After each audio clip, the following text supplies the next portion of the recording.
이 기독교에서 빼놓을 수 없는 절기는 바로 오늘 이곳에서 모여서 우리가 예배하는 부활주일, 부활절입니다.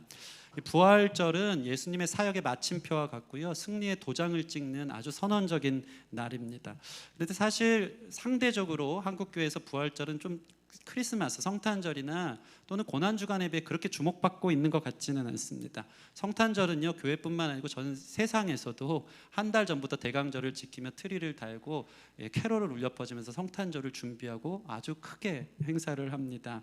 고난주간도 40일이나 특별 새벽 기도를 막 하죠. 그죠? 거기 참여한 1인이 여기 또 있습니다. 네, 현신자매 여기저기 투어를 다니면서 새벽 3시에 고난주간을 참여했다고 하는데, 이 절기에 맞아서 얼마나 힘들게 고난에 동참하면서 이 절기를 보내고 있는지 모릅니다. 근데 부활절은 오늘 하루가 끝입니다. 제가 만약에 다음 주에 사셨네 하면 다들 의아해할 거예요. 부활절도 하는데 목사님 저 찬양 왜 하시지? 이상하다, 기간 지났는데 하면서 부활절에 대한 이 큰 마음이 상대적으로 한국교회는 좀 줄어들고 적어지는 것 같습니다. 그런데 지금으로부터 2000년 전 초대교회에서는요, 다른 절기보다 가장 중요한 절기가 이 부활절 그 자체였습니다. 그때는 고난주간 없었습니다. 성탄절 행사 있었을까요, 없었을까요? 초대교회 예수님 부활하시고 승천하시고 처음 세워진 교회는요, 성탄절 행사 없었어요.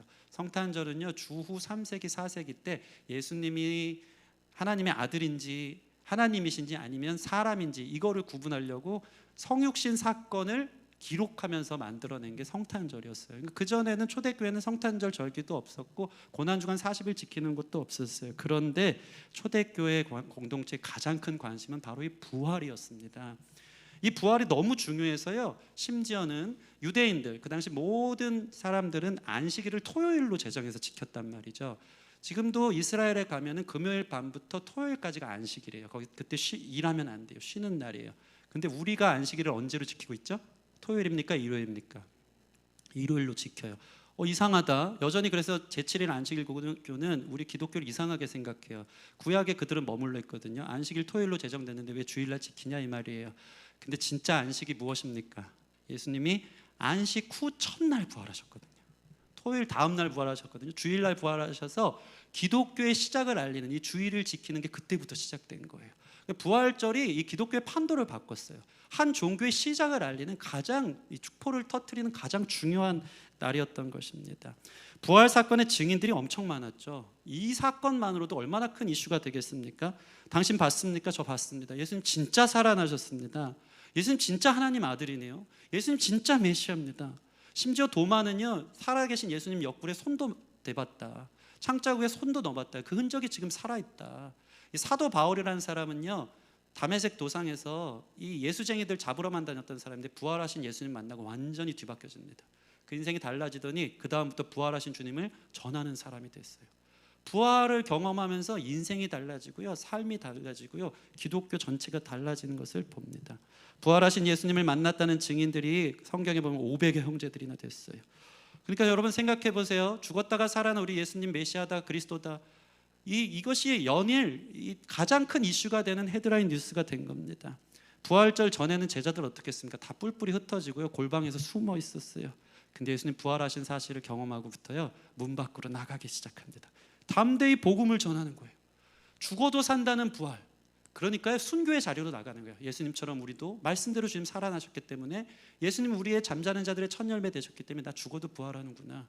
그래서 순교의 자리로까지 나아가는 놀라운 사건의 획을 그은 것이 바로 이 예수님의 부활 사건인 것입니다. 그러니까 부활절이 얼마나 큰 의미가 있어요. 정말이지 우리 인생에 아주 큰 변화를 가져오는 사건이 부활절이 아닐 수 없는 것입니다. 그렇다면 오늘날 한국교회를 다니는, 또 이 시대를 살아가는 여러분에게는 부활이 어떻게 다가옵니까? 떨림이 있습니까? 설레입니까? 정말 기쁩니까? 큰 확신에 찹니까? 그것이 여러분의 인생을 정말 바꿨냐 이 말입니다. 여러분은 예수님의 부활을 믿으십니까?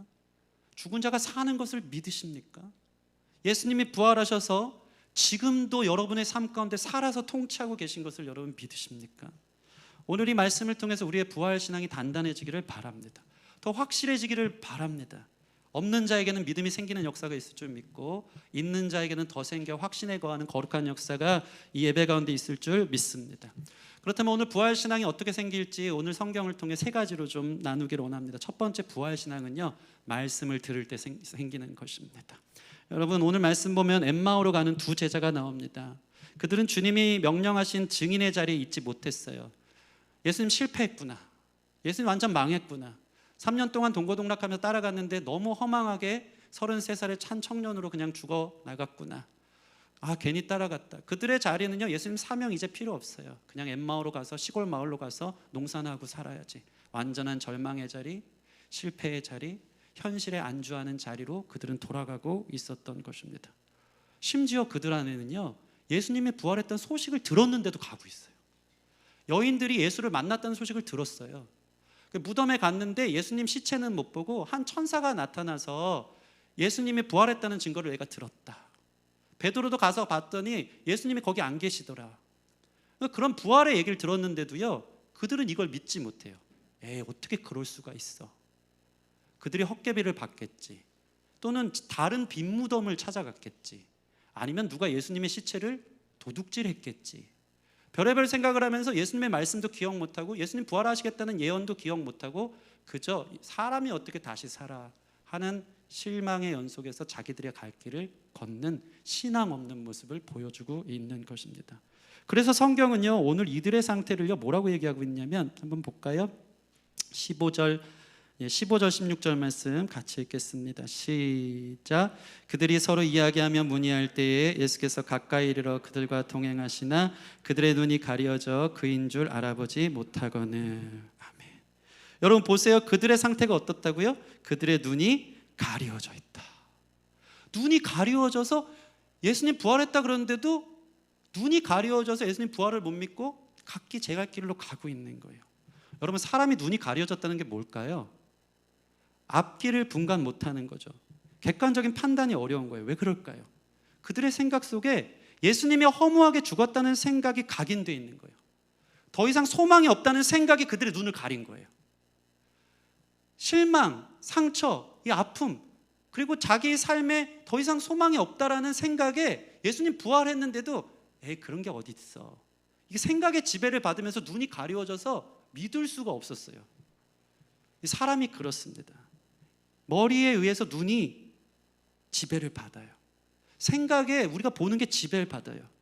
이 두 제자는 슬픔과 비통에 빠져 있었기 때문에 죽은 사람이 살아난다는 것은 믿을 생각도 안 했고요. 그 당시 제자들의 전반적인 분위기가 상갓집 분위기였고, 예수님 옆에 지금 나타나셔서 동행하고 계신데도 상황과 환경에 눈이 가려져서 모르고 있는 거예요. 이때 예수님 어떻게 하십니까? 그들의 대화에 참여하시면서 동행하세요. 어떤 지나가던 한 청년으로 그들은 느꼈을 거예요. 사실 그때 예수님이 그들에게 나야, 나 부활했어, 왜 나를 못 알아보는 거야 하고 자기 모습을 증명하면서 보여줬다면, 이들은 눈이 가려졌기 때문에 이거 장난치네, 이거 뭐하는 사람이 하면서 오히려 상처받고 화를 내면서 떠났을 거예요. 왜냐하면 그들은 이미 마음이 닫혀있기 때문에, 부활을 믿을 수 없었기 때문에, 보고도 믿지 못할 것을 예수님 알기 때문에 예수님이 그렇게 자기를 증명하지 않으세요. 그래서 그들의 눈을 열게 하기 위해서 그들의 생각을 바꿉니다. 부활이 가능한 거다, 약속대로 그렇게 될 수 있다라는 것을 예수님이 친히, 예수님 당신의 이야기인 구약 성경부터 쭉 깨서 강해 설교를 해주세요. 우리 볼까요? 25절부터 보시면 제가 읽겠습니다. 이르시되 미련하고 선지자들이 말한 모든 것을 마음에 더디 믿는 자들이여, 그리스도가 이런 고난을 받고 자기 영광에 들어가야 할 것이 아니냐. 27절 같이 읽을까요? 시작. 이에 모세와 모든 선지자의 글로 시작하여 모든 성경에 쓴 바 자기에 관한 것을 자세히 설명하니라. 아멘. 지금 예수님이 날 봐라 이게 아니고요, 부활이 어떻게 가능한지에 대해서, 부활하신 예수가 왜 하나님의 아들이고 그리스도가 될 수 있는지에 대해서 구약부터 풀어 말씀을 전해줍니다. 눈으로 보고 못 믿는 것, 자기 보고 싶은 대로만 보고 생각하는 이 신뢰가 우리의 시야를 가렸기 때문에, 예수님 죽었다는 절망에 그들의 눈이 닫혀 있어서 믿을 수가 없었기 때문에 예수님은 지금 말씀을 통해서 그들의 마음과 생각을 바꿔주십니다. 여러분 생각해 보세요. 예수님이 직접 설교해 주시면 어떨까요? 자세히 자신에 관한 이야기를 설명해 주셨을 때 아마 그들은 엄청난 감동을 받았을 것입니다. 모세 오경부터 예수님 자신에 관한 것을 자세히 설명해 주셨어요. 어떻게 그리스도가 고난을 받는지, 그리고 어떻게 영광을 받는지 성경 전체를 관통해 풀어주신 것입니다. 그러자 어떤 일이 벌어집니까? 갑자기 그들의 눈이 떠져요. 아, 그럴 수 있구나. 그게 가능하구나. 확신이 생기기 시작합니다. 그래서 그들의 마음이 어떻다고요? 32절 같이 읽겠습니다. 32절 시작. 그들이 서로 말하되 길에서 우리에게 말씀하시고 우리에게 성경을 풀어주실 때에 우리 속에서 마음이 뜨겁지 아니하더냐 하고. 아멘. 따라해 보겠습니다. 마음이 뜨겁지 아니하더냐. 여러분, 이 경험 있으십니까? 말씀을 보면서 마음이 불타오르고 마음이 확신이 생기고 믿음이 확 들어오면서 불로 지핀 것 같이 뜨거워지는 것을 경험한 적이 있으십니까? 그게 말씀의 생명이 들어온 역사인 줄 믿습니다.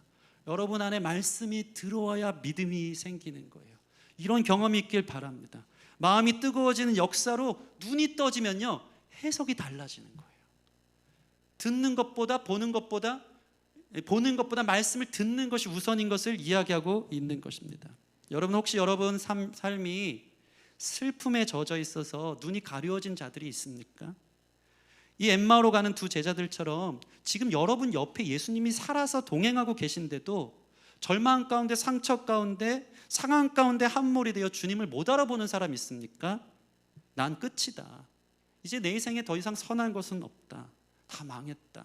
미래가 두렵다. 시야가 좁아져 있는 거예요. 주님 역사하셔도요, 느껴지지가 않아요. 그냥 거기에 함몰돼서 거기에 집중해서 그게 전부인 줄만 알아요. 눈이 가려워진 거예요. 그런 자들에게 어떻게 소망이 생기겠습니까? 말씀이 풀어질 때예요. 말씀이 우리의 생각을 각성해요. 말씀이 내가 생각하지 못했던, 상상도 못하는 그 바운더리를 넘어서 믿음을 주는 것입니다. 말씀으로 지금 주님이 여전히 내 삶에 계시구나, 그분 살아 계시는구나, 그분이 나의 소망이요 평안이요 기쁨이 되는구나로 마음이 뜨거워지는 역사가 예배 가운데 있기를 주님의 이름으로 소원합니다. 그래서요, 성경이 재밌어요. 믿음은 들음에서 난다고 나와요. 로마서 10장 17절 보면요, 믿음은 들음에서 나고 들음은 그리스도의 말씀으로 말미암느니라. 믿음은 들을 때 생기는 거예요. 그거를 누가는 너무 잘 알아서요, 예수님을 보여주는 것보다 예수님을 본 사람들이 어떻게 예수님의 부활을 믿었는지에 대해서 말씀을 풀어줄 때 깨달았다는 것을 계속 기록하고 있어요.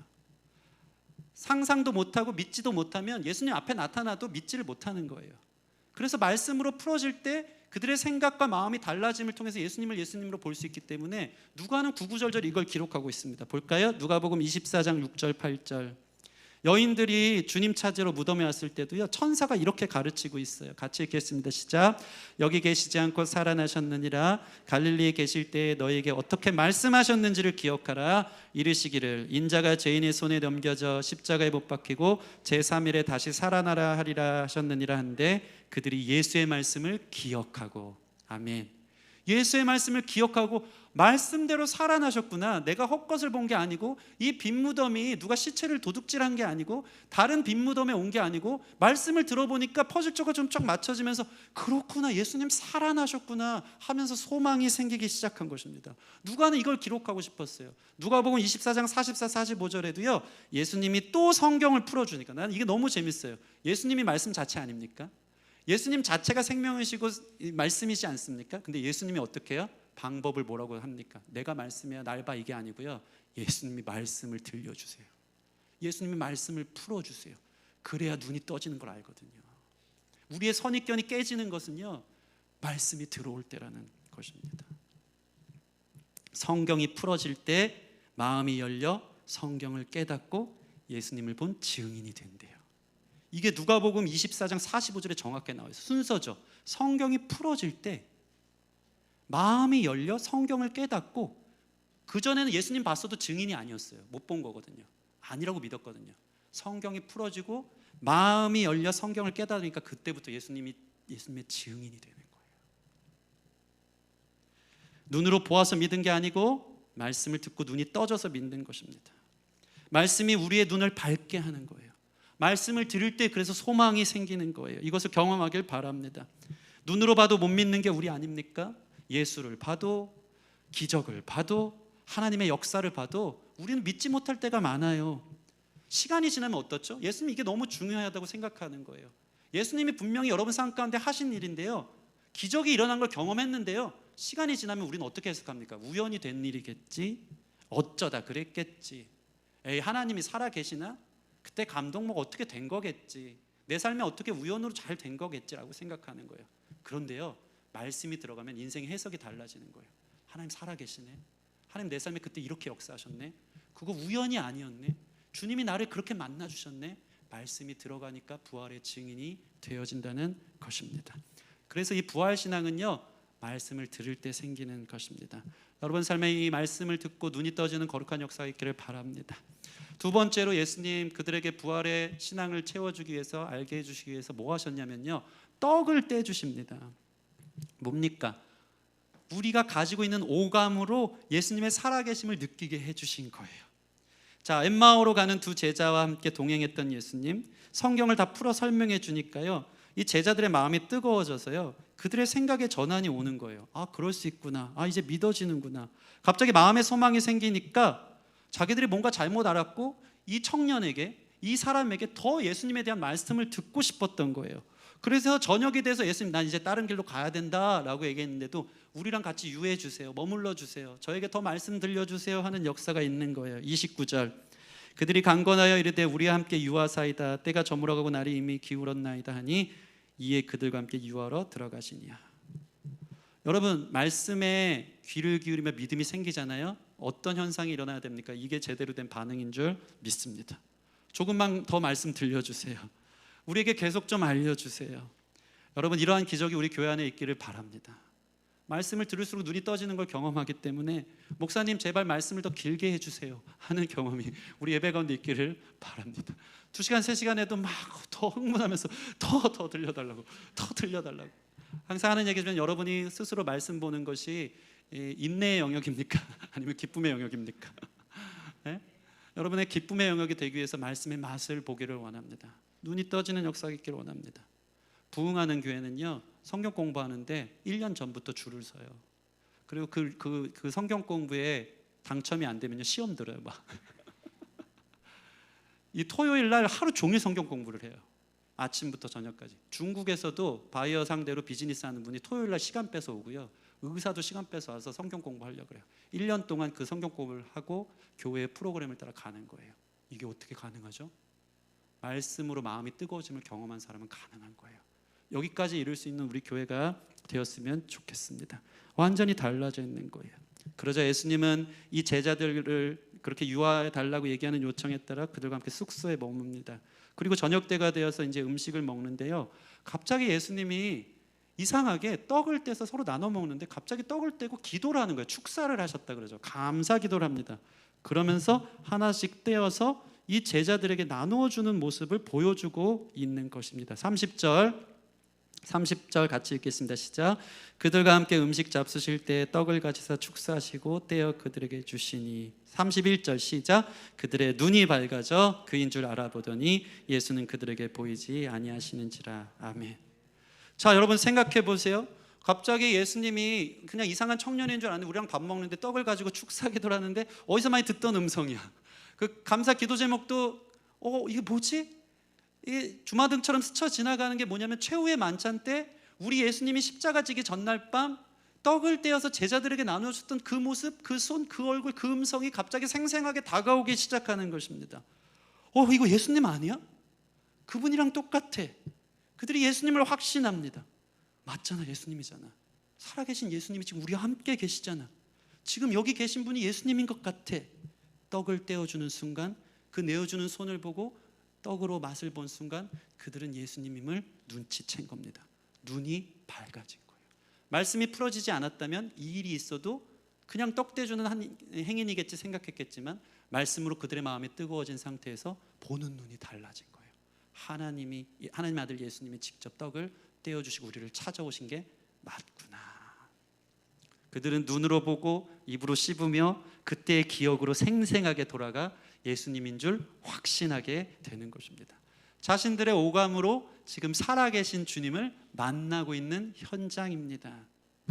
여러분 자 보세요. 그들의 생각과 마음이 달라지니까 삶에서 느껴지는, 우리 오감으로 보고 듣고 만지고 했던 모든 것이 하나님의 역사로 깨달아지는 거예요.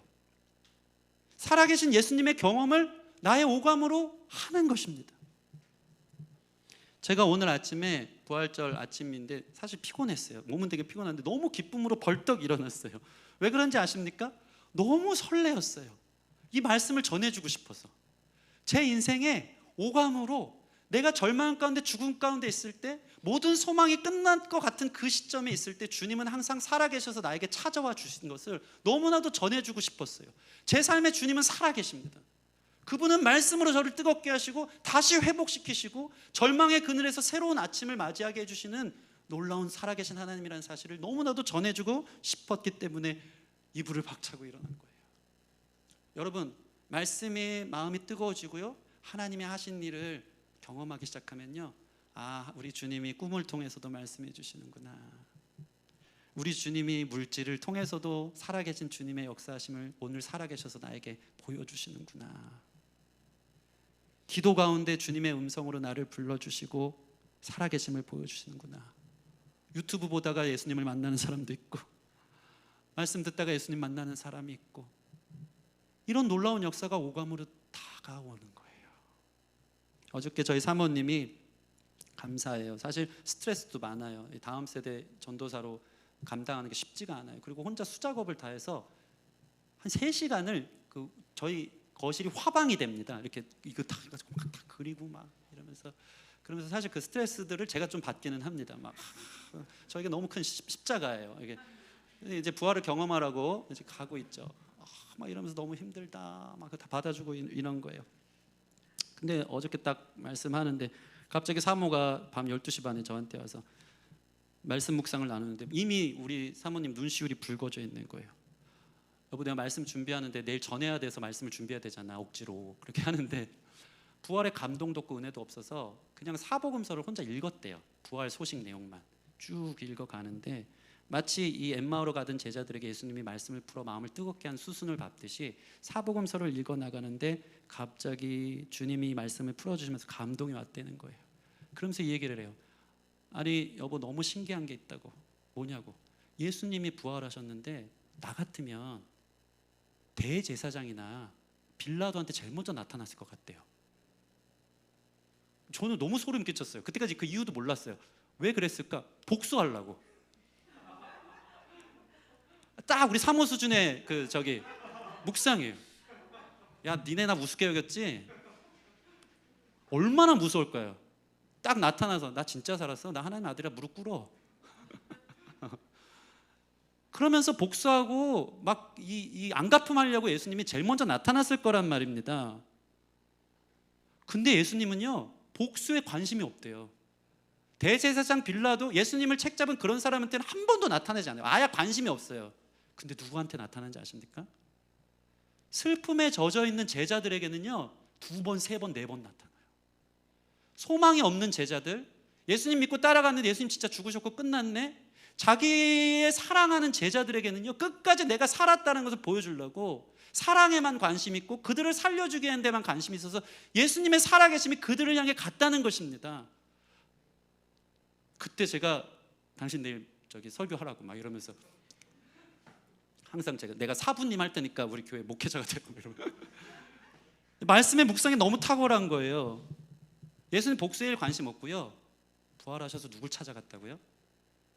내 제자들, 내 사랑하는 내 자녀들, 슬픔에 젖어 있는, 아픔 가운데 있는, 절망 가운데 있는 엠마오로 가는 자들을 주님 2발 벗고 찾아가셔서 동행하시며 나 부활했어, 나 소망이야, 내가 너와 함께 있어, 말씀 풀어주고 떡 떼주면서 기억해봐, 나 다시 살아난다 그랬잖아, 내 살을 뜯어서 너를 줬지, 이 살이 다시 한번 살아나 내가 생명의 떡이야, 나를 통해 너희는 영원히 사는 거야. 제가 그때 사모님 얘기 듣고 이 설교에 인용하는 이유가 뭐냐면요, 주님은요 저를 너무 사랑하셔서요, 제가 슬픔 가운데 있을 때, 완전히 인생의 절망 가운데 있을 때, 모든 것 끝나고 목회 접고 도망가고 싶을 때, 그때마다 2발 벗고 찾아오시더라고요. 부활하신 주님이요 저를 절망에 두시지 않았어요. 한 번도 그런 적이 없어요. 그때는 아무 소망이 없죠. 이제 모든 게 끝났다 싶겠죠. 그 밤이 깊을 때도 있었어요. 3일이고 4일이고 갈 때도 있었어요. 근데 엎드릴 데 없어?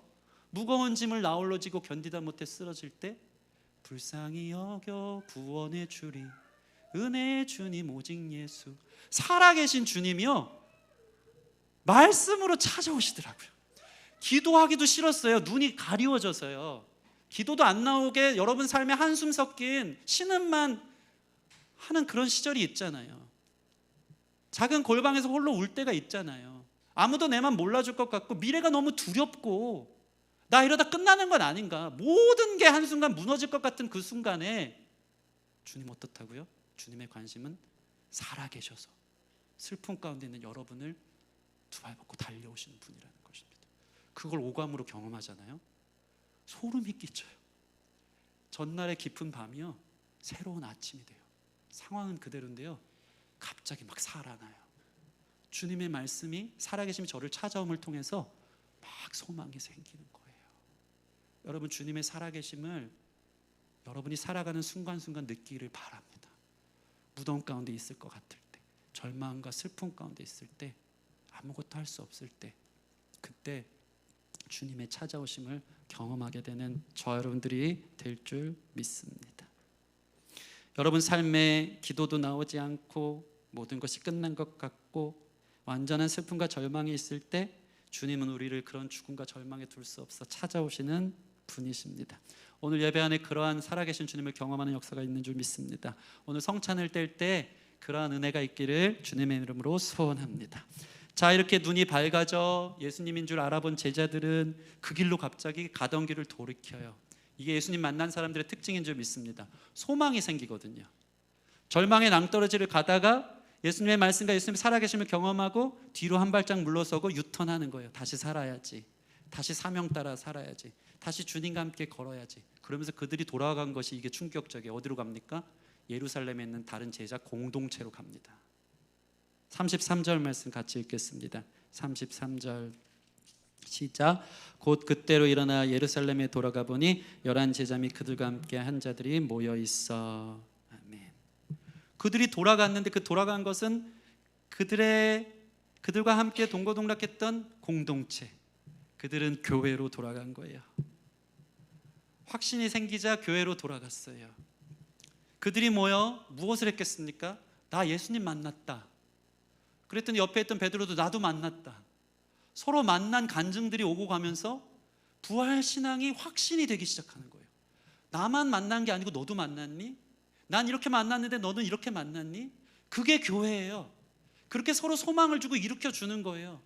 한 주 동안 주님 없이 산 것처럼 살았는데 옆에 있는 어떤 형제자매의 나눔을 통해서 너의 삶 가운데 이렇게 역사하시는구나, 나도 그 주님 만났으면 좋겠다.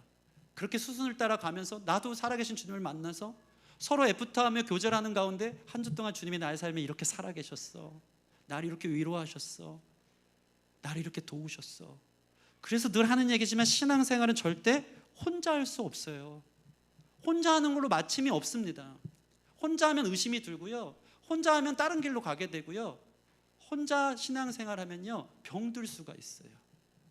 그래서 주님은 우리에게 교회 공동체를 주신 줄 믿습니다. 아니 목사님 혼자 신앙생활하면 너무 편하던데요, 은혜 많이 받고 유튜브로 설교, 좋은 설교 들으면서 온라인 내가 해놓은 교회에 온라인 헌금하고 그럼 좋던데요? 아니에요. 주님은 우리를 공동체로 교회로 부르셨어요. 여기가 바로 노아의 방주와 같은 구원의 방주의 자리인 줄 믿습니다. 구원의 방주, 노아의 방주가 어때요? 거기 있는 게 쉬워요? 어려워요?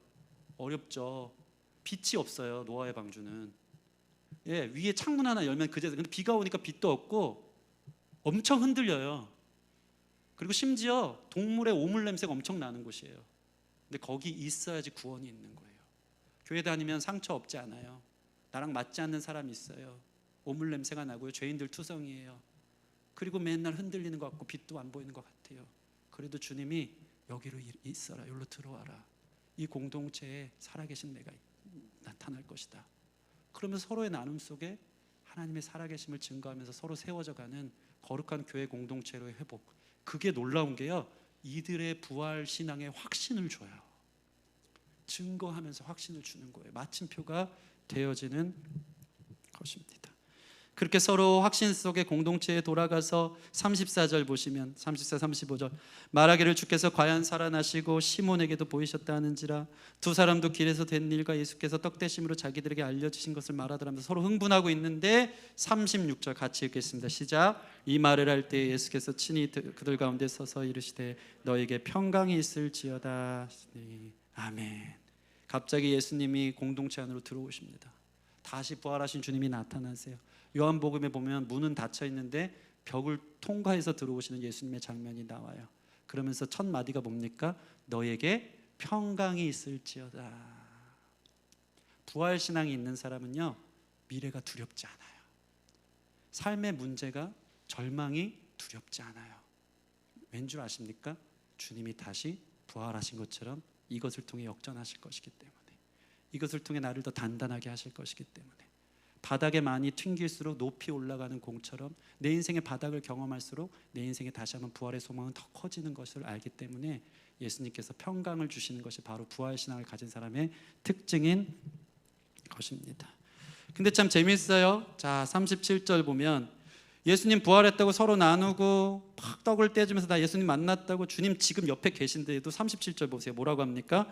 그들이 놀라고 무서워하여 그 보는 것을 영으로 생각하는지라. 자, 그렇게까지 나타나는데 부활을 잘 믿어요, 못 믿어요? 잘 못 믿어요. 이게 리얼이에요. 여러분이 저에게 목사님 부활신앙 있어요? 예수님 부활하심을 믿으십니까? 라고 저에게 묻는다면요, 저는 목사이기 때문에 그럼요 하죠. 그러나 사실 하루에도 12번씩 저도 의심할 때가 있어요. 하나님 정말 살아계신 건 맞아요? 의심될 때가 있어요. 이게 우리예요. 육체의 껍데기를 입은 우리의 한계예요. 근데 놀라운 건 뭔지 아십니까? 예수님 그때마다 또 찾아오세요. 또 의심하니까 어떻게 합니까? 내 옆구리 만져봐, 내 손을 만져봐. 우리로 하여금 당신의 살아계심을 보여주면서 믿음이 축적되는 거예요. 그러다가 우리의 신앙이 자라면서 죽음 앞에 있는 그날, 우리의 인생이 다 맞춰지는 그날, 우리는 어떻게 죽음을 의연히 대처하는 사람이 될까요? 어떻게 죽음 권세를 깨트리며 나의 죽음을 맞이하는 이 신앙의 모습을 가진 사람이 될까요? 지나온 모든 길을 보니까 지금도 내가 죽음이 낯설고 두렵지만, 지나온 모든 길을 보니까 하나님 내가 힘들고 어려울 때마다 살아계셔서 나에게 그 생명으로 인도하신 걸 내가 기억해. 그 기억이 믿음의 확신이 되어서요, 죽음 앞에서도 의연하게 대처할 수 있는, 죽음 권세를 깨뜨리는 부활신앙이 생기는 건 줄 믿습니다. 근데 참 재밌어요. 예수님이 그렇게 가르쳐 주더니 이제는 생선 한 토막도 드시면서 나 살아있어 보여주는 거예요. 이런 업다운이 우리의 신앙생활입니다. 그저 한 번의 큰 경험으로 예수님 부활을 확신하는 사람은 아무도 없어요. 우리의 신앙이 가면서 믿음이 커지는 거예요. 그때그때마다 나타나신 주님으로 또다시 미래에 대한 두려움, 내 상황에 대한 절망이 올 때도 아무것도 없는 것처럼, 하나님 안 살아계신 것처럼 의심이 들 때도 있지만 또 주님의 찾아오심이 일어나면서 우리의 믿음은 단단해져 가다가 마침내 어떤 일이 벌어집니까? 한번 볼까요? 네, 41절 말씀, 41절 같이 읽겠습니다. 시작. 그들이 너무 기쁨으로 아직도 믿지 못하고 놀랍게 여길 때 이르시되 여기 무슨 먹을 것이 있느냐 하시니. 저는 이 말씀이요, 예수님이 당신의 살아계심을 보여주려고 먹는 모습 보여주시는 디테일한 사랑의 주님도 보였지만 천국에서도 전 이럴 것 같아요. 여러분이 천국에 갔다고 생각해 보세요. 주님 품에 안겼어요. 옆에 예수님 진짜 살아계세요. 나도 부활의 면모로 부활해서 예수님과 함께 먹고 마시는 자리에 있어서 얼마나 기쁠까요? 너무 기쁜데 또 어떻게 하고 있죠? 아직도 믿지 못하고 놀랍게 여길 때, 야, 내가 천국 온 게 꿈이야 생시야. 야, 예수님 진짜 계셨네. 예수님 진짜 내 옆에서 생선 또 막 드시고 계시네. 와, 나 지금 천국 맞아? 꼬집어 보면서 그 기쁨에, 그 환희에, 그러면서 또 그 경외함에, 그러면서 우리의 인생을, 우리의 영원함을 살아가는 현장 가운데 우리는 주님을 눈앞에 보고 만나는 날이 올 줄 믿습니다. 그게 신앙이에요. 생각해 보세요. 주님 옆에 계신데 너무 기쁘고 놀랐는데 또 의심되는 거. 꿈인지 생신지 너무 기뻐서. 여러분, 그것이 부활신앙을 가진 영혼을 꿈꾸는 사람들의 자세인 줄 믿습니다. 날이 갈수록 단단해지고 강건해지고 기뻐지는 것. 그래서 오늘날 신자들에게 요청되는 것이 있어요. 그게 뭐냐면, 신앙생활하면서 하나님 나라 가는 것, 또는 하나님 나라가 우리 인생에 오는 거는 뭐냐면요, 제일 중요한 게 있어요. 다른 복이 오는 게 아니고 하나님을 기뻐하고 영원토록 그를 즐거워하는 거예요. 사람의 제일 된 목적은 영원토록 그를 즐거워하는 것이다. 주님을 맛보는 거예요. 주님을 보는 거예요. 주님의 아름다움과 영광을 느끼는 거예요. 그러면서 너무 기쁘고 또 의심하고, 그것이 바로 주님을 평생토록 영원토록 섬기는 우리의 예배의 모습인 줄 믿습니다. 이제 말씀을 마치겠습니다. 여러분, 이 수순을 따라 부활 신앙이 여러분 가운데 있기를 바랍니다.